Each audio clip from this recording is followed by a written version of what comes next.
78,000 वर्ग किलोमीटर जमीन आज भी पाकिस्तान के कब्जे में हमारे देश की है। ये काम किसके समय में हुआ?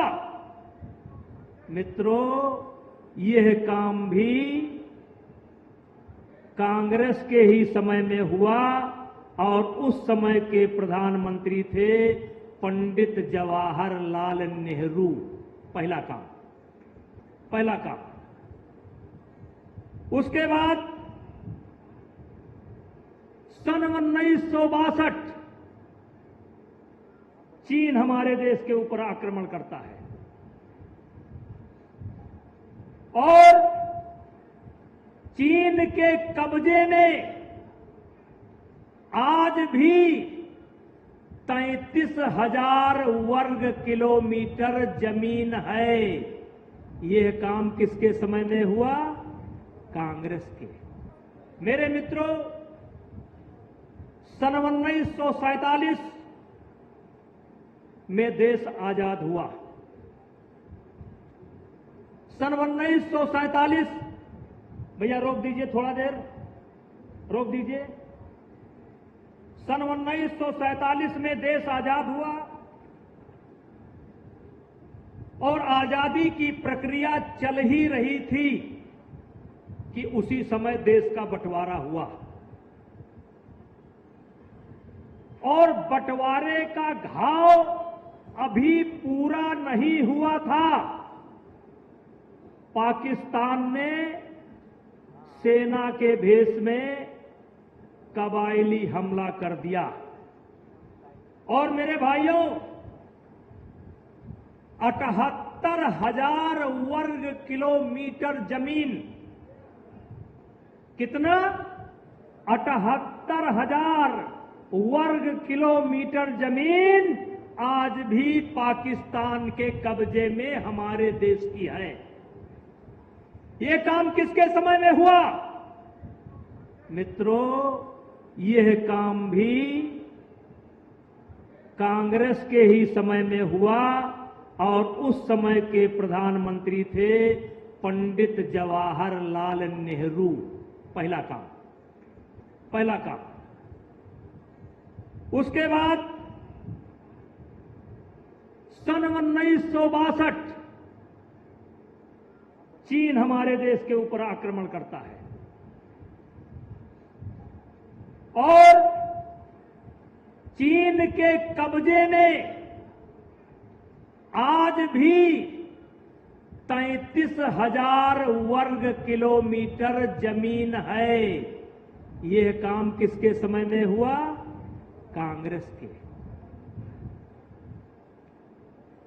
सन 1971 में हिंदुस्तान के इतिहास में एक अभूतपूर्व घटना घटी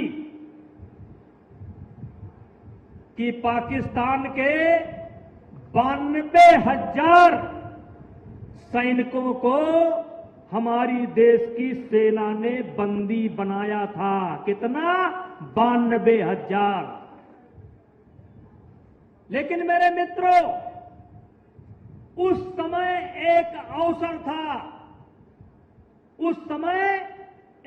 अवसर था हमारे पास। अगर सशक्त भारत होता, मजबूत भारत होता, दृढ़ इच्छा शक्ति वाला भारत होता, मोदी वाला भारत होता, तो 92,000 सैनिक जाने के पहले पाकिस्तान के द्वारा जो हमारी जमीन कब्जा करके रख ली गई है, उन सारी समस्याओं का निदान हो सकता था यदि कांग्रेस के प्रधानमंत्री की जगह नरेंद्र मोदी प्रधानमंत्री होते, भारतीय जनता पार्टी का प्रधानमंत्री होता, तो 92,000 सैनिक यूं ही न चले जाते। सन 1975 में देश में इमरजेंसी लगाई गई। देश के तमाम नेता जहां पर बंद थे, वहीं पर हमारे भी गोंडा जिले के बहुत से नेता बंद थे, उसमें हमको भी जाने का मौका मिला था। भाइयों, मैं कहना चाहता हूं, इस देश में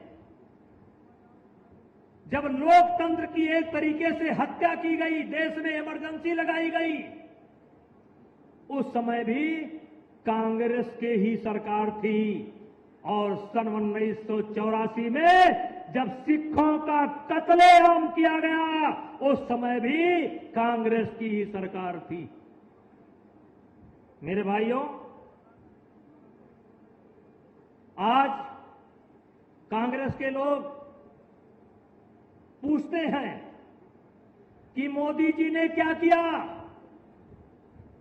तो मैं कांग्रेस के लोगों से पूछना चाहता हूं कि मोदी जी ने क्या किया, वो तो हम बताएंगे, लेकिन आप बताओ, राम जन्मभूमि का जब केस हाई कोर्ट में चल रहा था, उस समय फैसला न आने के विरोध में कांग्रेस वकीलों की फौज क्यों खड़ी करती थी? जब आतंकवादियों के लिए इस देश में ये भी गवाह है कि आतंकवादियों को फांसी न होने पाए, सुप्रीम कोर्ट को रात में सुप्रीम कोर्ट का ताला खुलवाया गया, तब भी कांग्रेस की ही सरकार थी, दूसरे की सरकार नहीं थी। मेरे मित्रों, और जब उरी में, जब पुलवामा में हमारे सैनिकों की हत्या होती है और प्रधानमंत्री जी के नेतृत्व में हमारे सैनिक सर्जिकल स्ट्राइक करते हैं और एयर स्ट्राइक करते हैं, तब इस देश के कांग्रेसी हमारे सेना से सबूत मांगते हैं। यही नहीं, जब हमारे देश के वैज्ञानिकों ने कोरोना की दवाई बनाई, तब भी इन्होंने सबूत मांगे। इसलिए मेरे भाइयों,